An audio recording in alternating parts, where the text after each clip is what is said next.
All right.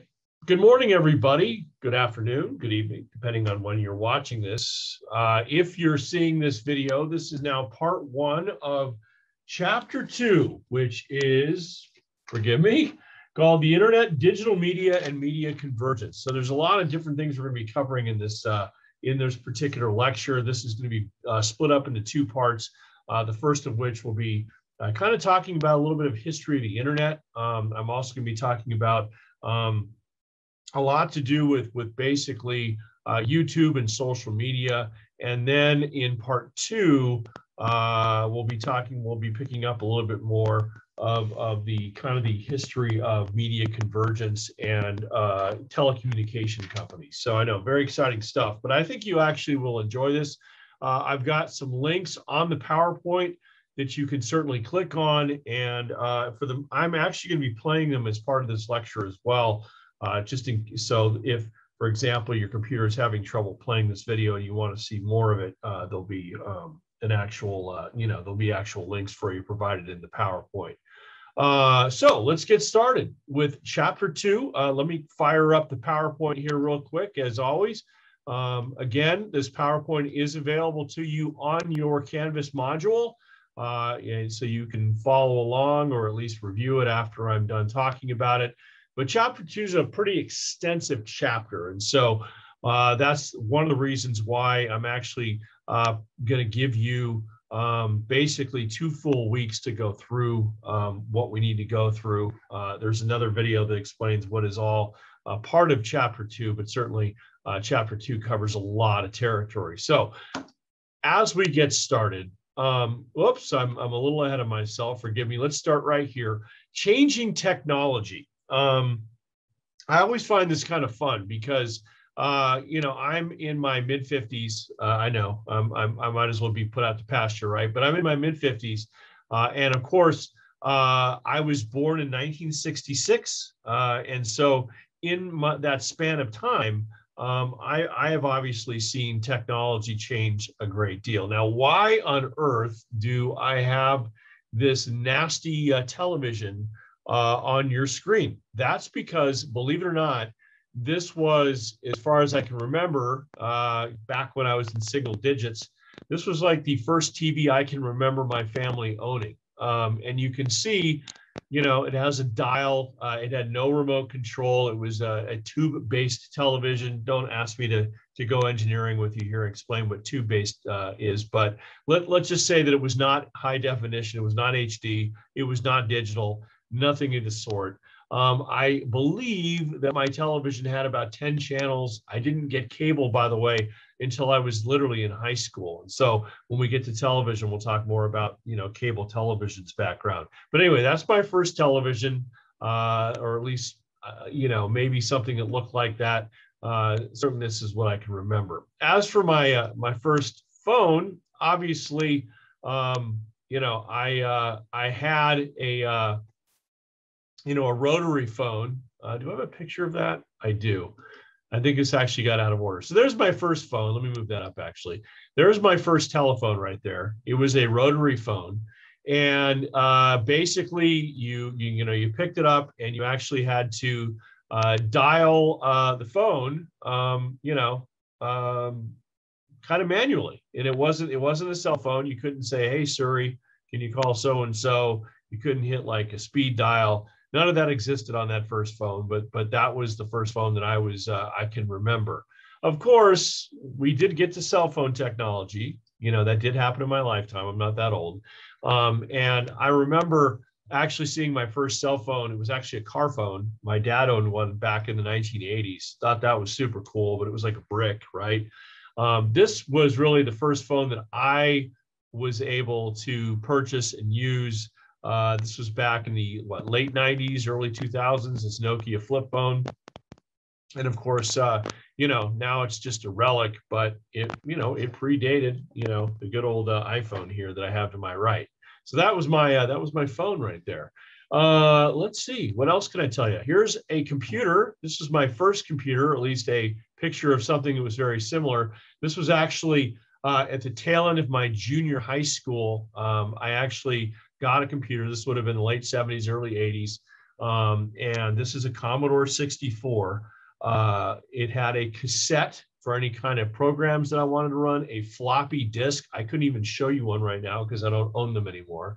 And it was very, very basic. And I actually did a little bit of computer programming on it. I had a lot of fun doing it, but it was certainly nowhere near as fast. The graphics were nowhere near as obviously sharp as they are today. And clearly the phone that's in your pocket right now or on your desk is infinitely more powerful than my poor Commodore 64 was, but it was pretty cool. And by the way, I didn't get to the internet. I didn't get on the internet until 1994 when I actually got AOL. So we'll talk about AOL and its history later in this, actually probably a little bit later in this lecture, but more likely in lecture 2, but that's my first computer. And then last but not least, my first video game. Now, we're not going to really be talking about video games in chapter 2. That's for chapter 3, but I thought you'd still appreciate the fact that this is a game called Pong. I remember getting this game in like 1976, maybe 75 or 76. Anyway, and at the time I thought this was like the greatest thing I'd ever seen.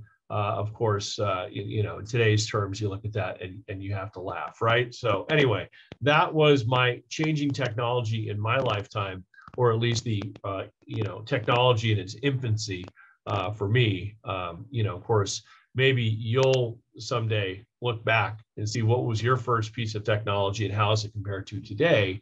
And I bet you'd have some fun comparing, contrasting, if you will. All right. Time it took to reach 50 million users, right?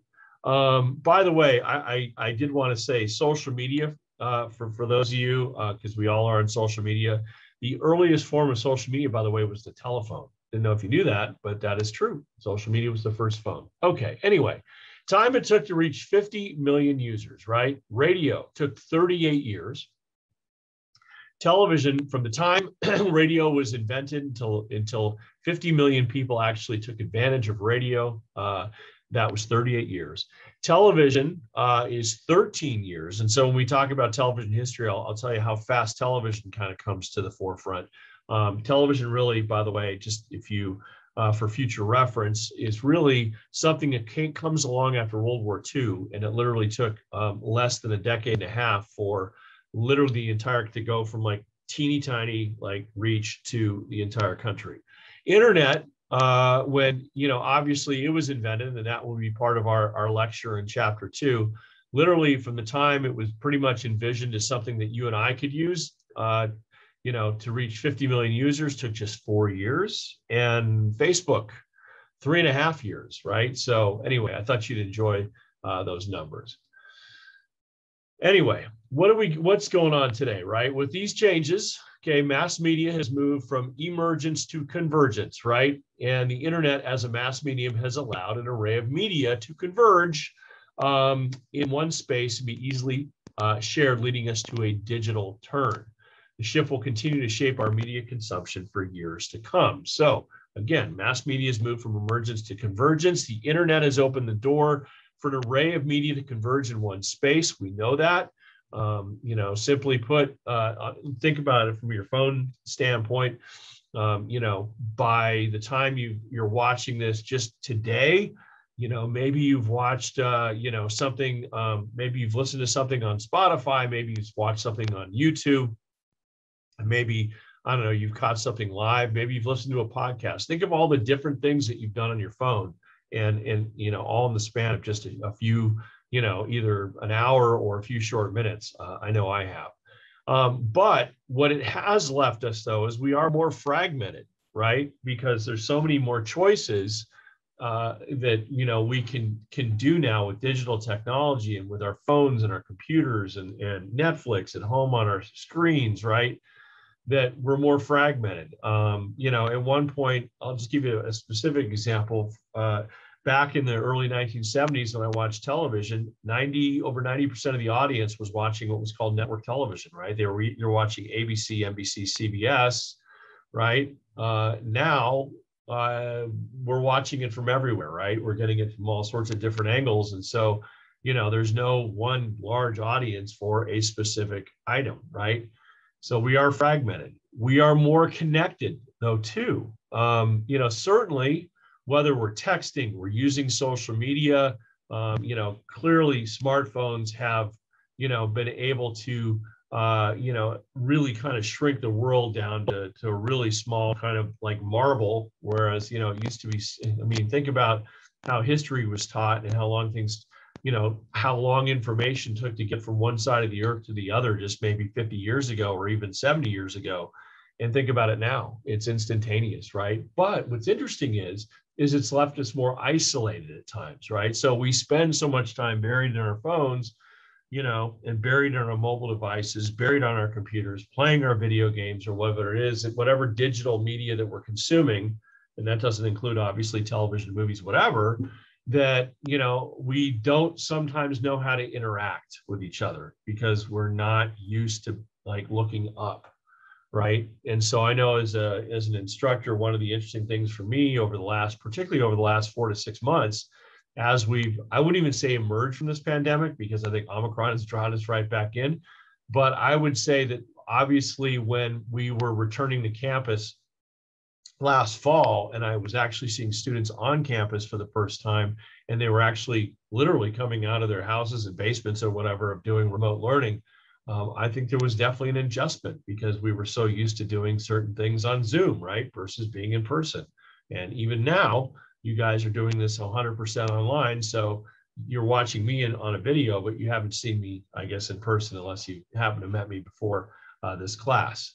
All right, let me give you some numbers here. I always think these are kind of fun. And I actually looked these up literally before I started recording. So this is not, I just want you to know this is not an old lecture. Users, by the way, that would be you, me, everyone around us, check their smartphone up to 63 times daily on average. You check your smartphone 63 times daily. So break that down. Let's say you're awake for 16 hours a day. That means that you're roughly, 4 times an hour looking at your smartphone, or checking your smartphone, which is actually, I think, kind of, and there's higher numbers than that, right? Average screen time per day is 5.5 hours for everybody, right? If you average in young all the way to old, it's 5.5 hours. But for your age group, if you happen to be a teenager, 9 hours. Top 10%, this is a staggering number. The top 10% of teenagers, let me crunch that in a little bit for you. Top 10% of teenagers touch their phones on average 5,427 times per day. That's crazy. I don't even know the math on that. Divide that by 24. I don't know what that is per hour, but that's crazy. Currently, 294.15 million smartphone users in the U.S. There's literally, population-wise, I think we're just north of 300 million, or maybe 330 now, 325.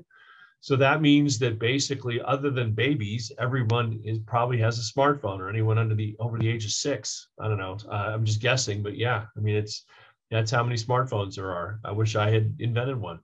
94% of 18 to 29-year-olds in the U.S. own a smartphone versus just 46% for the 65 and over crowd.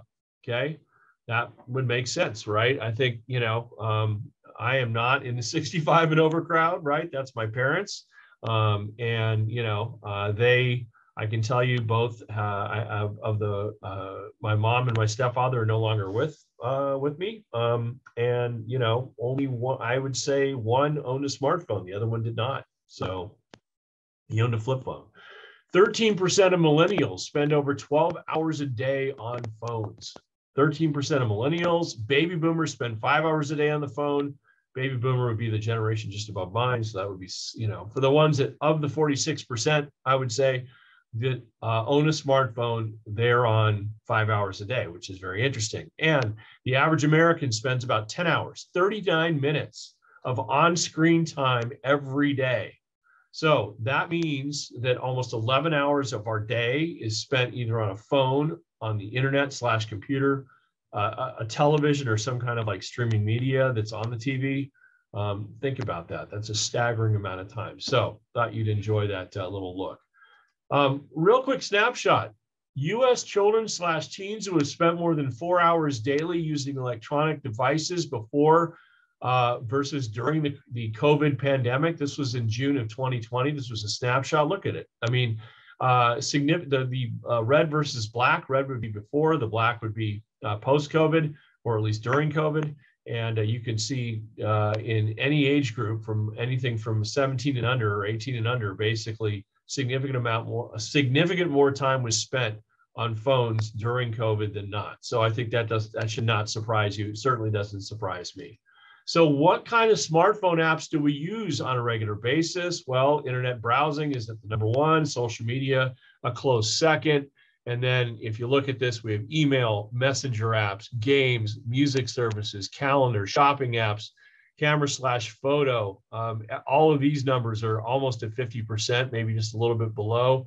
And you can read the rest on down the line. So we have lots of different things that we use our mobile devices for.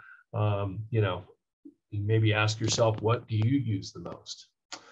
Okay, well, now that we've kind of gone through some of the interesting numbers, why don't we dive into the birth of the internet, right? Because this basically, this would not be really possible, the smartphone, without the use of the internet, right? Because it's an internet-able device. Okay, so let's talk about the internet, right? So I don't know if you've heard this term before. You may see this on a quiz or a midterm or final, just a little hint there for you. But the internet wasn't always called the internet. Its first iteration, believe it or not, was called ARPANET. That's ARPANET. You see it right there on the screen in front of you. And ARPANET was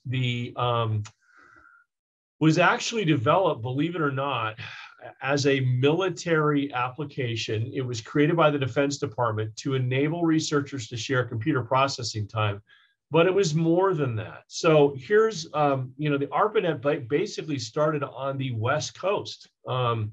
Actually, I think at UCLA. And basically what it was designed to do was, this was during the height of the Cold War. And so if you've ever studied history in high school, or maybe you're taking a history class here online or in person at COC, you know, the Cold War ran from the end of World War II, and you might even say that it ceased in the late 80s, and we're kind of going back into a Cold War now of a different sort. But what started it was the fact that the Soviet Union, back in right after World War II, and the U.S. were kind of on opposite sides.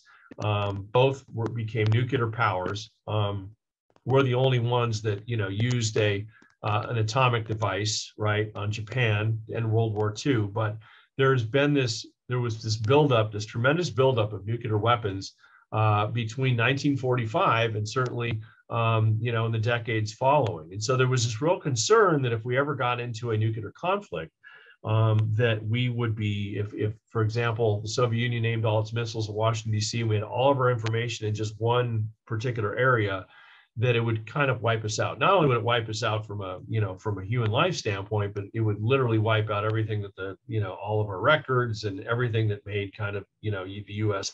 So there became this desire to basically create this system where even if one area got hammered, it would not disrupt the system, it would not end the system. So the whole idea of ARPANET is to have every single device, computer, station, become a network, right? Everything shares with everything else, right? So but the thing about it was only researchers and scientists were capable of using it early.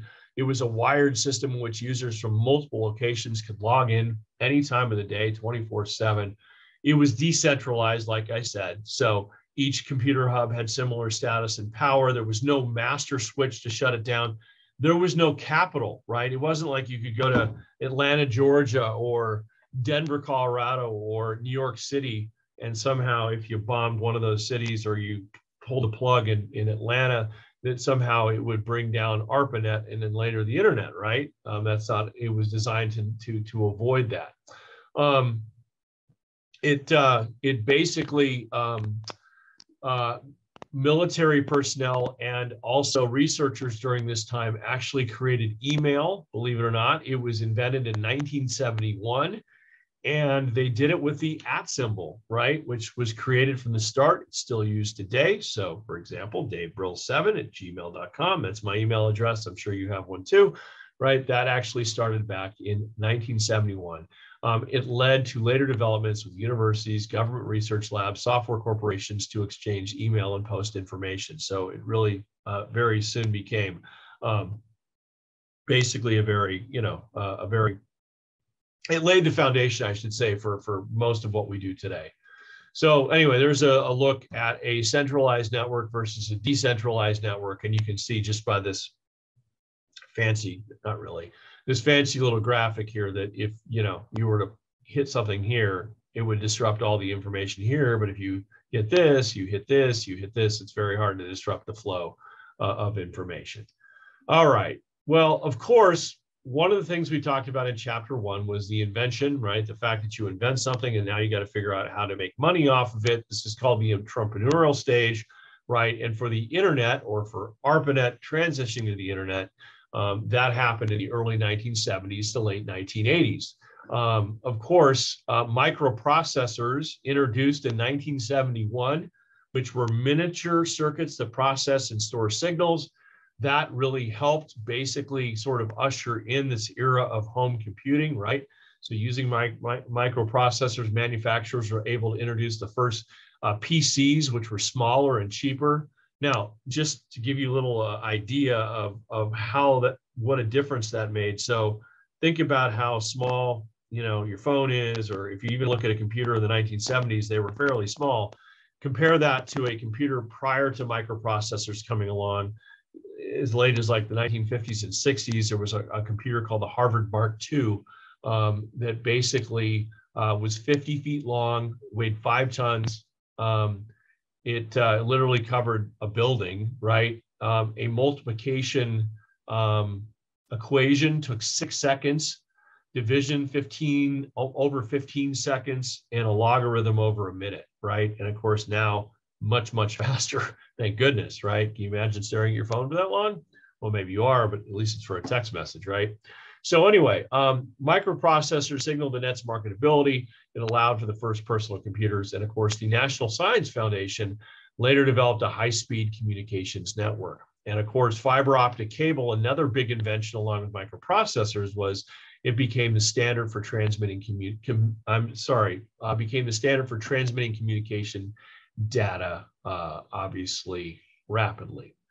All right. Well, of course, ARPANET ends with splitting of the Soviet Union in the late 1980s, and in the 1990s, we start to see the internet become commercialized. Prior to the 1990s, internet traffic was for email, file transfers, and remote access of computer databases.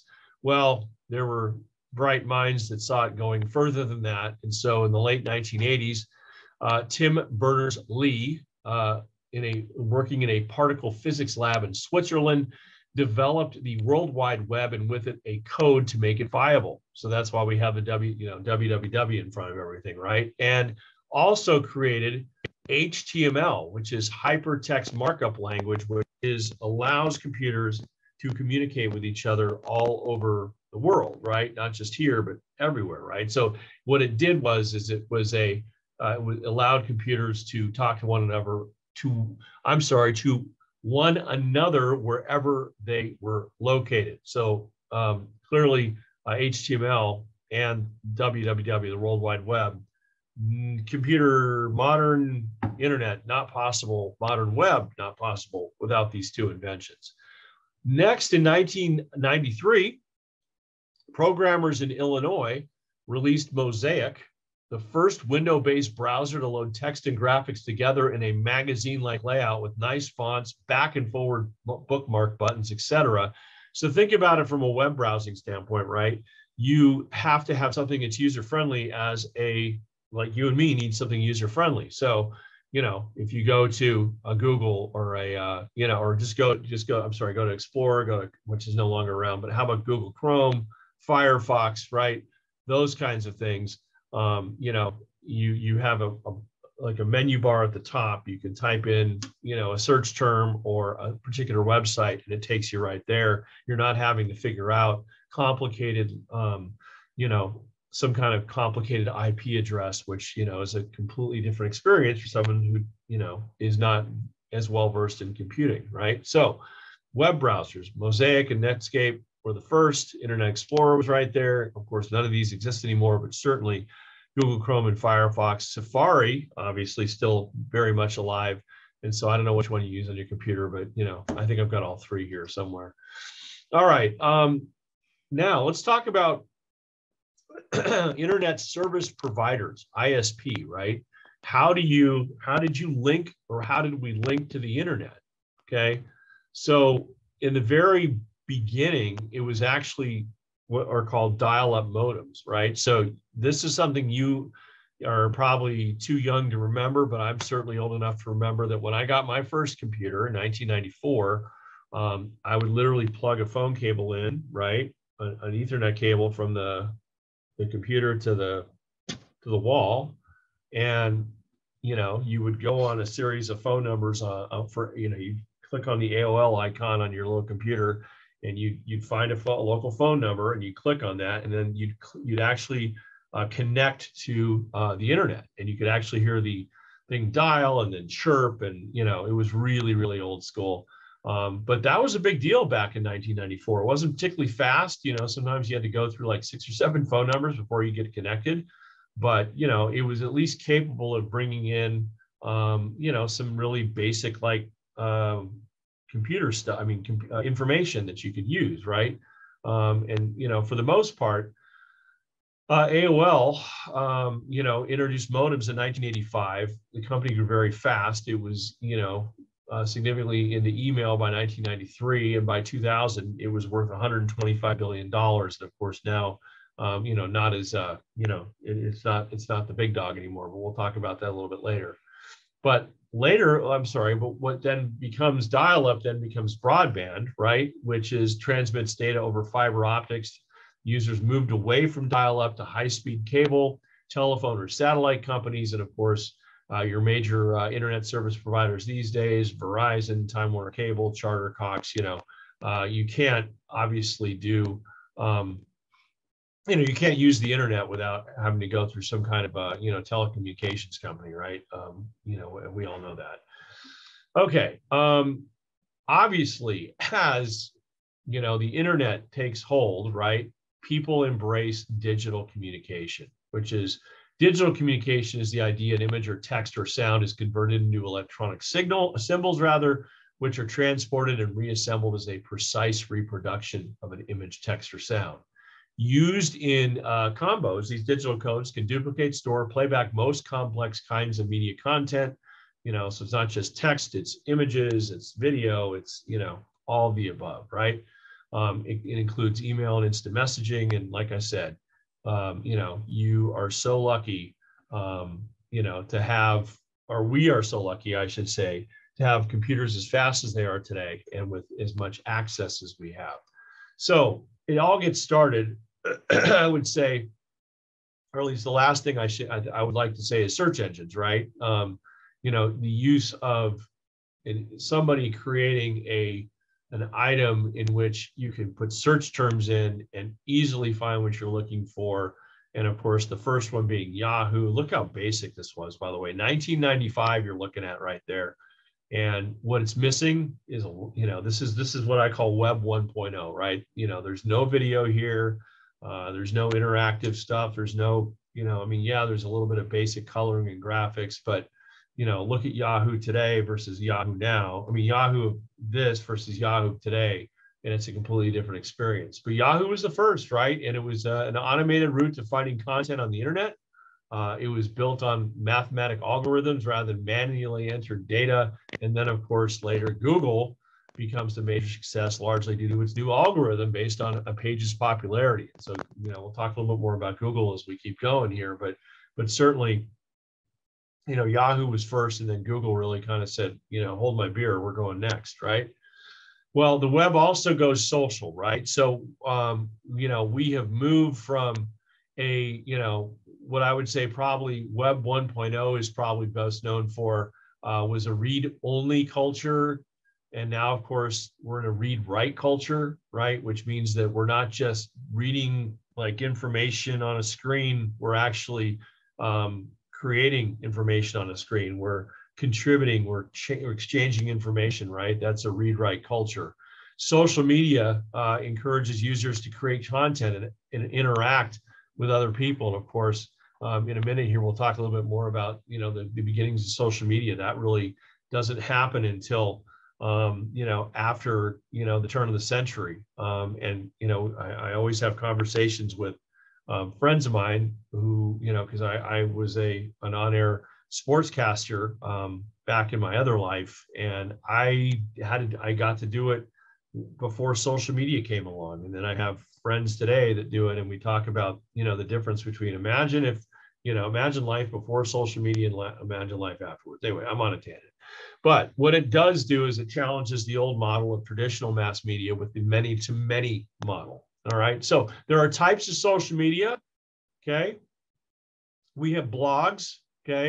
You know, I think, you know, these probably, you know, this started with Blogger in 1999. They've grown in stature. Blogs, of course, come in all shapes and sizes. You can create your own blog and, you know, become basically someone that's a mass communicator. You can also, of course, participate in a national blog. Here's a couple of them that, you know, I think of when I think of blogs. Huffington Post probably being, you know, one of the biggest. You know, certainly TechCrunch. I would say there's a lot of political blogs out there. So Politico is also considered a blog. TechCrunch is obviously a blog for, you know, folks that, you know, who are interested in the technical stuff. I'm sure you video gamers have blogs that you look at. Politico, obviously I mentioned. Deadspin, you know, is a sports / kind of culture / political blog, you know, that's been around a while, and, you know, just, you know, infinite amount of blogs out there, and they've become part of the info and opinion culture of the web. And, you know, in many ways they've have replaced, you know, the traditional forms of media like newspapers and, you know, news outlets, where people go to get their information. It's really fascinating, and also at the same time a little, you know, can be a little bit, there can be a lot of misinformation out there as well, because we do rely so much on what we see. Regular people, citizen reporters, have a forum for their ideas and views, right? And journalists informally share ideas. And quite honestly, maybe you run a blog out there, I don't know. But there's also, of course, not just blogs, there's vlogs, right? You know, YouTube has a number of different blogs. And of course, it's led to microblogging. And if you don't know what microblogging is, that Twitter, it would be considered a form of microblogging, all right? All right. Types of social media, collaborative projects, right? Users building something together. Examples, wiki websites, right? Wikipedia, your favorite and my favorite source for anything you need to look up. Be careful, because, you know, because people can, you know, literally add things to these sites, they aren't 100% accurate. So you got to be careful. I always say, if you're going to use Wikipedia, at least look at who the source is. Oftentimes we'll obviously put the source below whatever you're searching, or link, right? But yeah, Wiki is you know, certainly a big one. It's available in 290 languages, right? You have Trello, Google Drive, you know, like, for example, at my class, you know, my TV journalism classes, newscasting classes, we use Google Drive, because people can add video to that, they can add information, they can share it, they can, you know, they can pass it around. So that's something that's obviously underneath this collaborative project.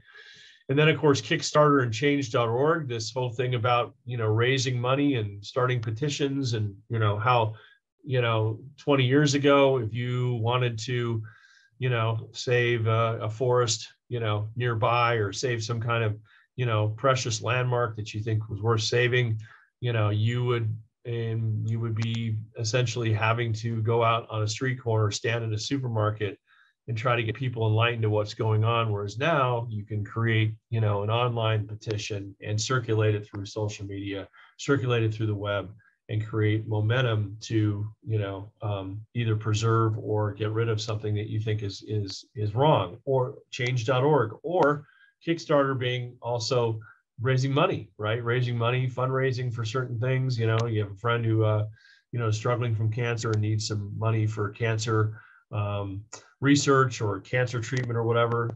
You can do that very easily online these days. Okay, content communities, another type of social media here. Content communities, the best example of the many to many ethic of social media, right? They exist for sharing of all types of content, right? Text, photos, videos. Clearly you've heard of YouTube, right?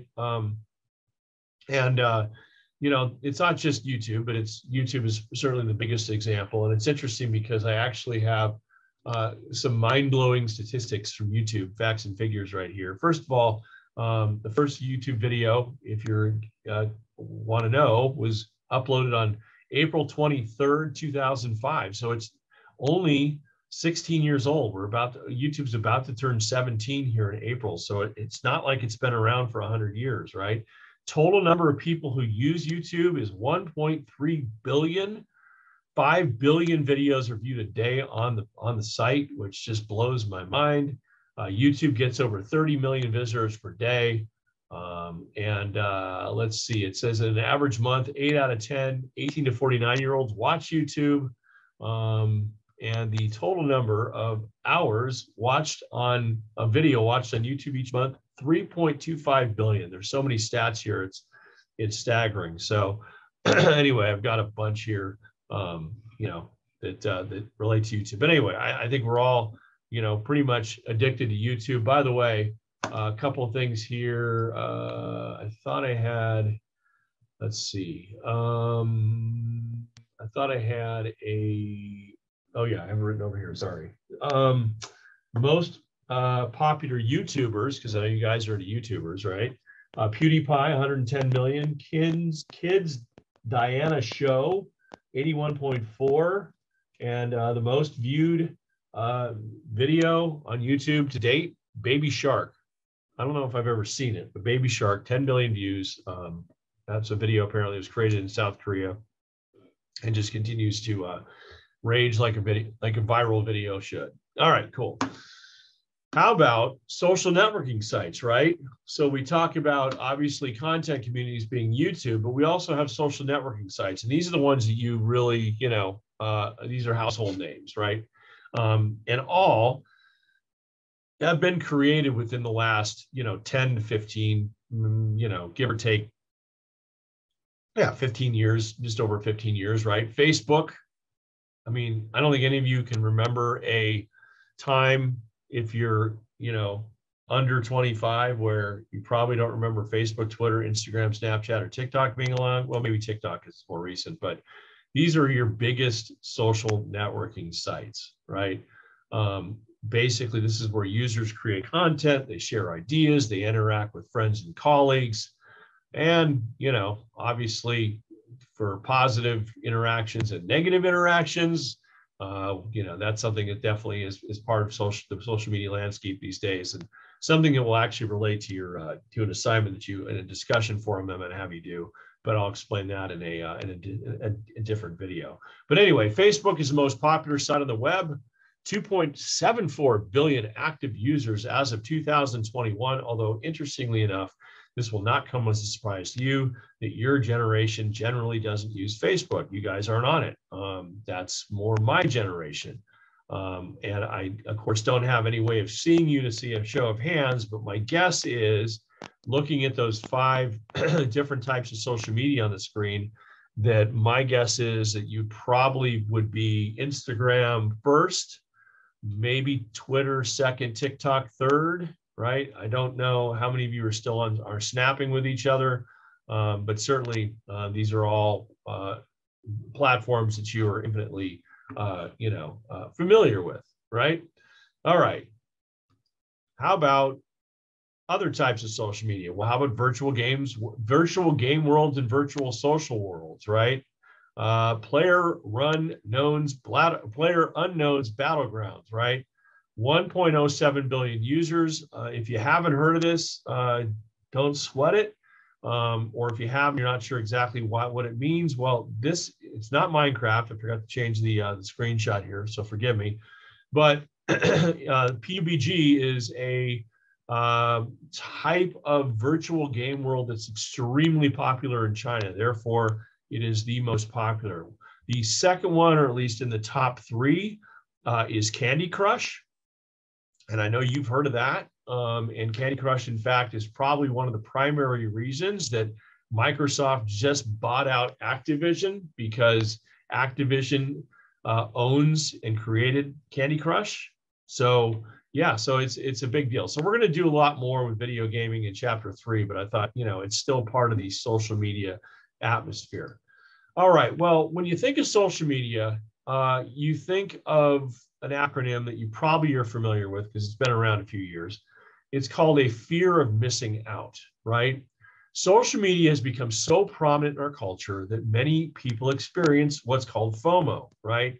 So for example, you're thumbing through like your Instagram and you're looking at people's stories and you're seeing cool stuff that they're either places they're visiting or people they're hanging out with, or they're really, they're putting a real positive spin on whatever it is that they're doing in their life. And you're like, man, God, I wish I was doing that. I wish I felt like that. And, I think, there's this definite, there's a definite, fear of missing out. There's a link here to a video by Ellen DeGeneres, by the way. If you don't know who Ellen is, she's a comedian, obviously has her own talk show. She talked about it back in 2016. So I'm not going to click on it as part of this lecture, but I certainly encourage you to, if you're looking at this PowerPoint after this lecture is over, be sure to click on that. I think you'll enjoy that. But she talks about FOMO.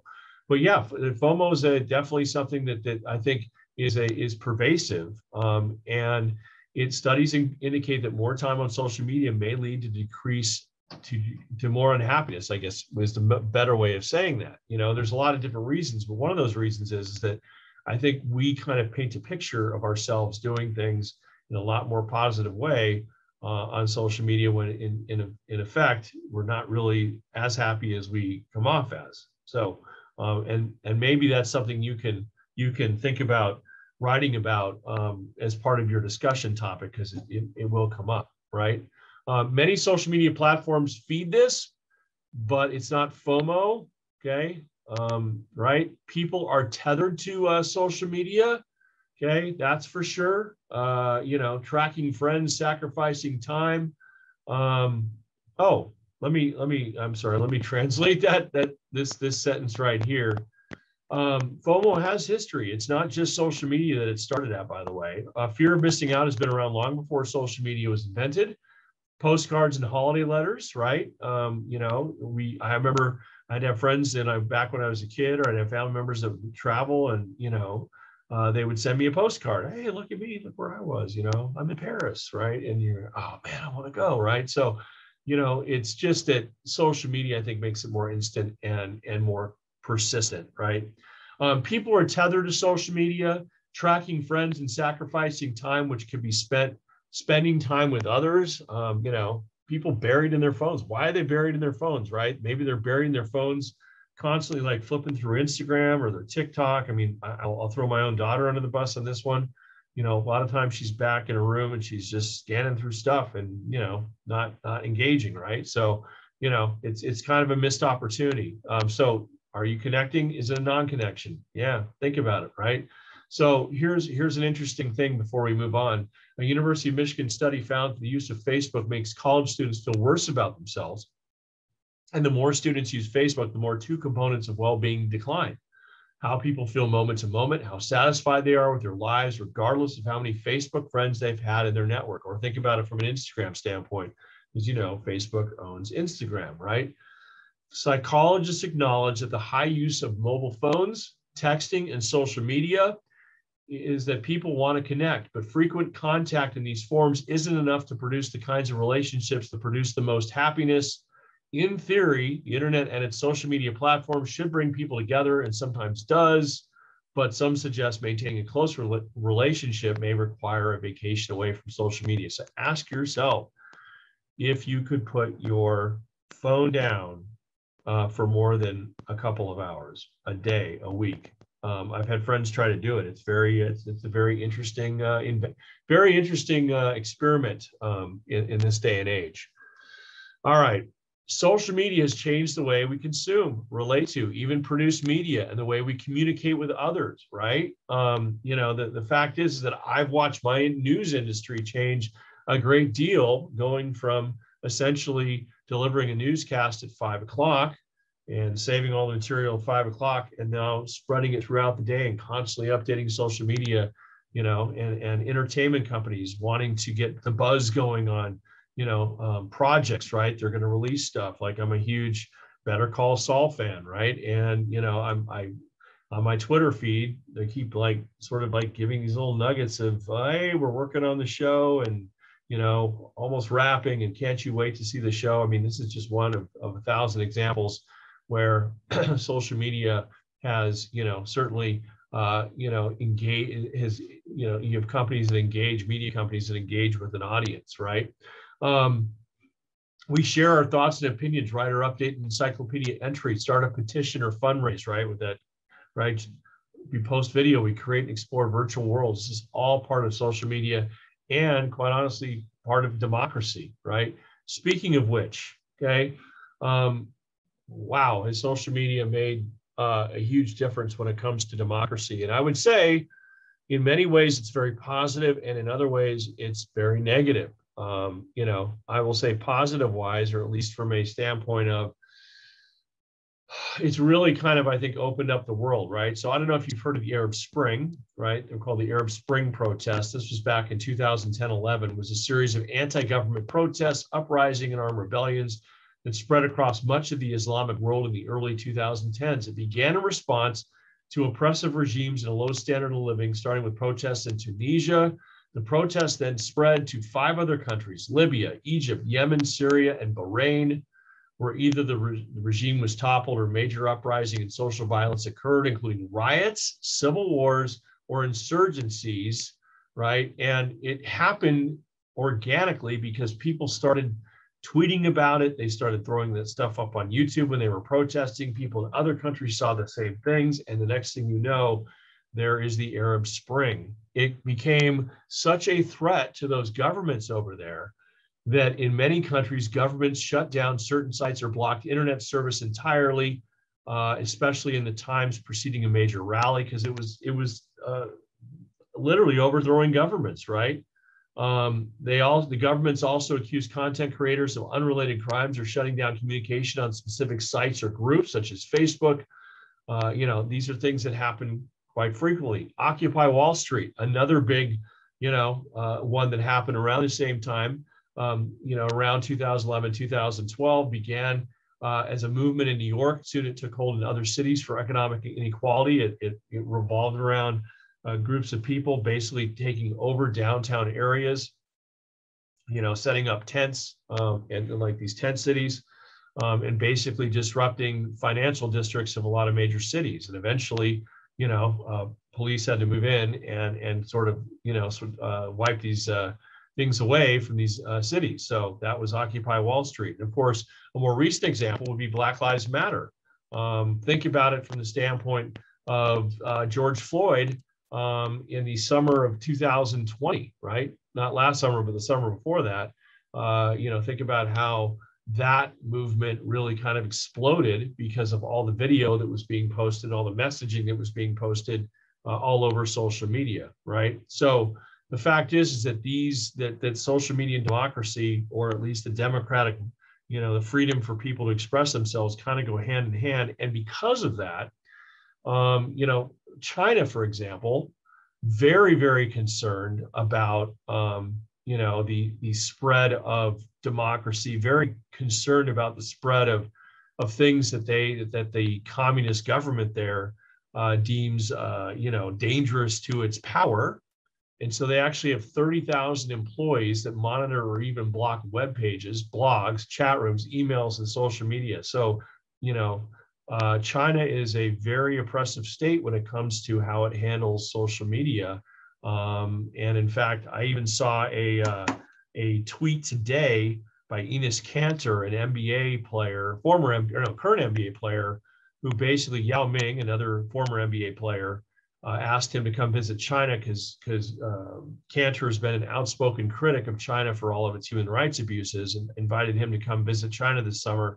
And Kanter took to Twitter today in this 4-minute video saying, "I'll come as long as you show me." And then he started to list this laundry list of things that China, of all sorts of things that China has done to torture people and oppress people. And I guarantee you that video that Kanter put out on Twitter will not be shown in China. Not going to happen. North Korea has only 28 websites. 28. That's how oppressive that leadership is, and how threatened they feel by the internet. Now, I want to kind of start to land the plane on this part one by encouraging you. Well, let's talk about right here in the U.S., right? And I said, democracy is it's an interesting balance between democracy and social media. And I think you could make the argument that people should be able to express themselves through social media, freedom of expression, First Amendment, right? And of course, that is now sort of being challenged in a way, isn't it, by big tech, right? This is something that's been in the news quite a bit. Big tech basically censoring people and their views, right? Certainly, you can say, a year ago, we had obviously, the President Trump, as he was leaving office, we had the Capitol Hill riot, and Trump was I would say, spurring on his supporters to go to Washington D.C. and protest the fact that he felt like the election was not fair and square. And of course, he took to social media, and his history, President Trump's history with social media. He said a lot of things that a lot of people find offensive, and some say dangerous. And so Trump, following that Capitol Hill riot in January of last year, was thrown off Twitter permanently and thrown off Facebook permanently. And so he doesn't have a social media footprint anymore. And of course, there are some people that think that's wrong. That need some water here real quick. Some people feel like he should have a voice, right? But it's led to a larger debate,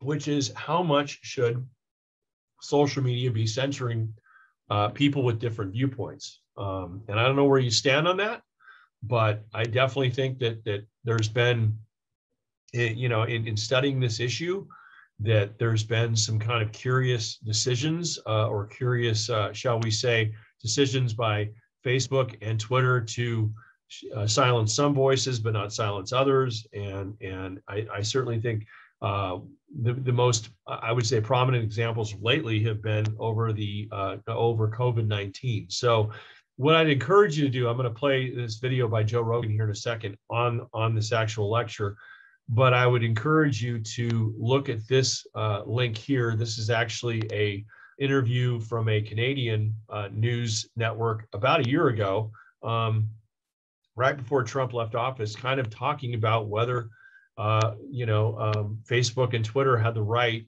to ban the former President Trump. And they talked to somebody who basically talks about how big tech has that right because they're a private company, but just because they have the right to ban somebody, should they? So anyway, I think that you'll find that interesting. But what I do want to play for you here, and let me get it queued up as I talk, is you guys have heard of Joe Rogan, and he has been in the news quite a bit, and we'll talk probably more about him when we get to radio as well. But Joe Rogan, along with being a UFC play-by-play guy, or at least commentator, is not just that, he's a comedian, but he's also runs a podcast that's the most popular podcast on planet Earth.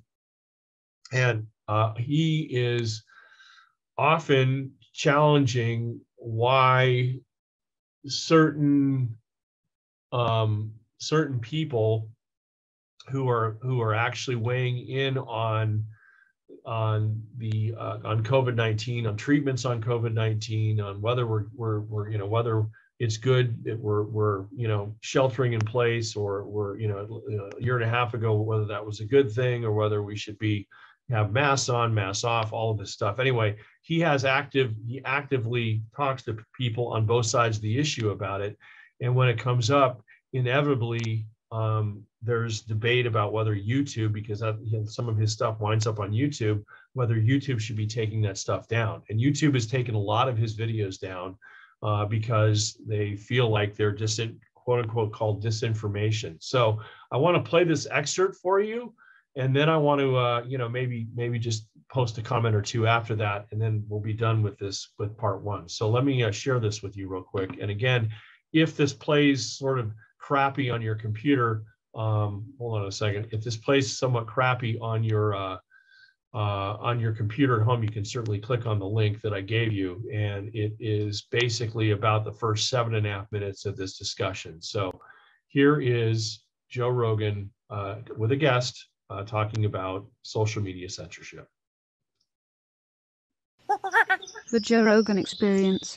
Televangelists are one of the very weirdest elements of society, where we're allowing people to just lie, like clearly lie, but we feel like the lie is so obvious that you have to be so dumb to believe them. I can't help you. And this is, I made this analogy recently because I was talking about YouTube censorship and how YouTube has decided that they're going to pull down videos from doctors who have different opinions on how to handle the coronavirus and criticisms of how things are. And I'm like, it's really interesting that they make that line, that's the line that doctors, practicing physicians, they'll pull their video down. But people talk about the flat earth, they'll leave that up because it's like it's so dumb. It's like, you can leave that up. That one's so dumb. You have to be a moron to think the Earth's hollow and that there's aliens living inside it, traveling around on laser beams. There's videos that say that. They'll leave those up. And they'll leave televangelists up.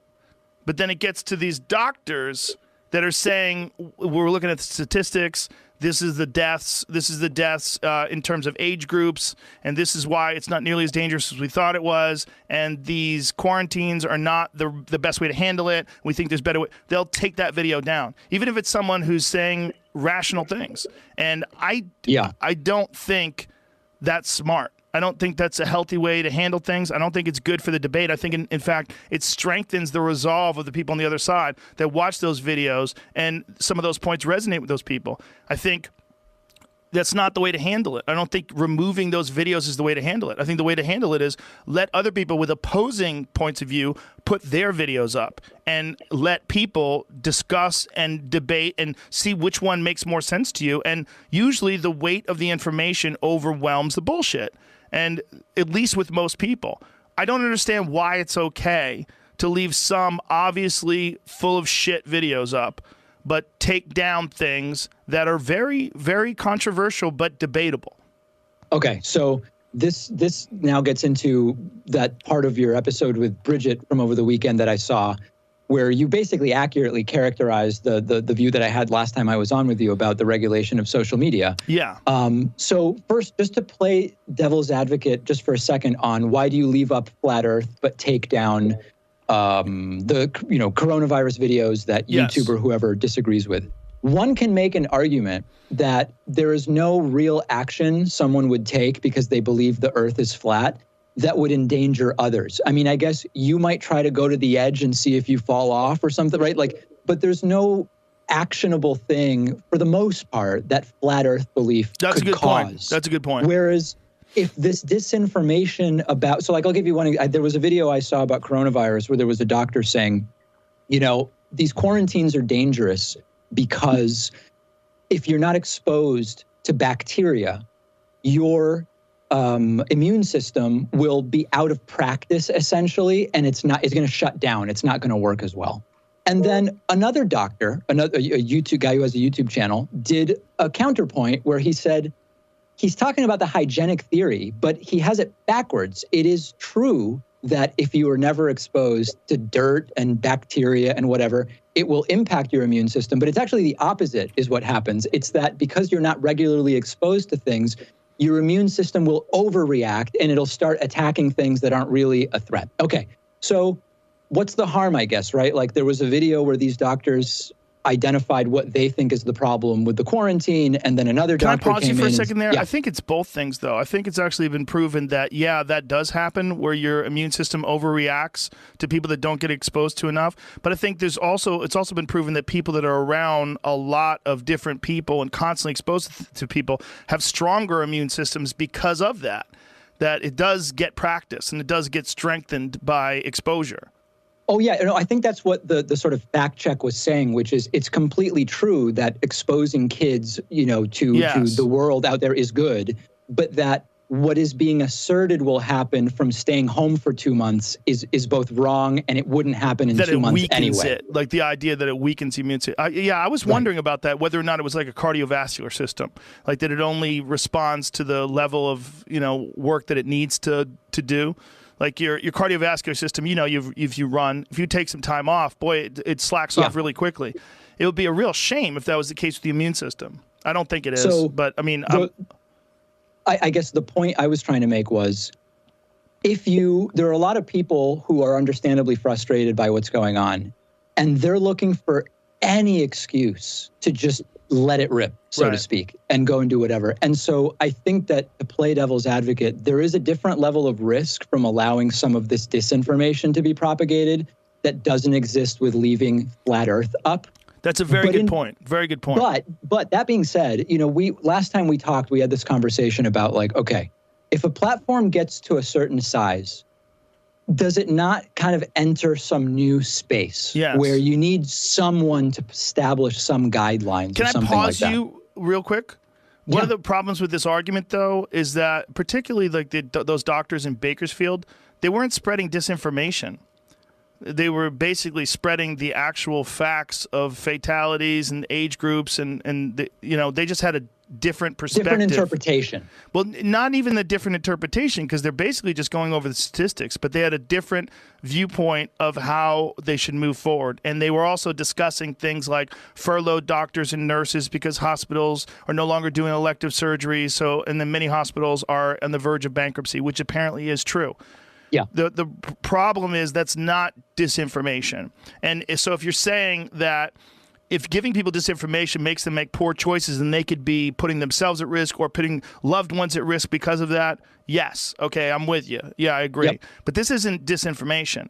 This is actual information. It's just information with a different perspective other than what we're getting, which is only one point of view from the World Health Organization and people who subscribe to those ideas. So it's not a lie. But I think your point of if someone believes in the flat earth, there's no harm in that. That's true. So if someone believes in Pizzagate and they think that there's kids being held in a basement somewhere and they go and shoot up the store, then it is a problem, right? And though that kind of a video, I could understand where someone would say, hey, that shouldn't be up there because this is bullshit and this is what gets caused from that. I don't think it's the same argument when we're all trying to figure out what's going on with a medical situation, and two practicing physicians, two actual medical doctors are talking about their perspective on this virus. So I'll stop it right there. Obviously, it's a 34-minute video. You don't have to watch all of it, or maybe if you're interested, you can. But I think one of the things that's interesting about this was in May, late May of 2020. Right, so 2 months in or so, 2-3 months into to COVID-19, to show you how things have kind of flipped a little bit. So if you had posted anything on Twitter, on YouTube, talking about the possibility of the virus, originating in Wuhan in a lab, for example, and that China might have screwed up, and there had been some stuff happening in the lab where the virus is they were creating this virus to try to study it, to try to get ahead of coronaviruses in general, you would have been taken down on those platforms immediately in the spring of 2020, and it would have been called disinformation. It would have been called, you would have been absolutely castigated as such. That a year later is not true. You're able to talk about it because it looks like there's a pretty good possibility that there might have been a screw up in the lab.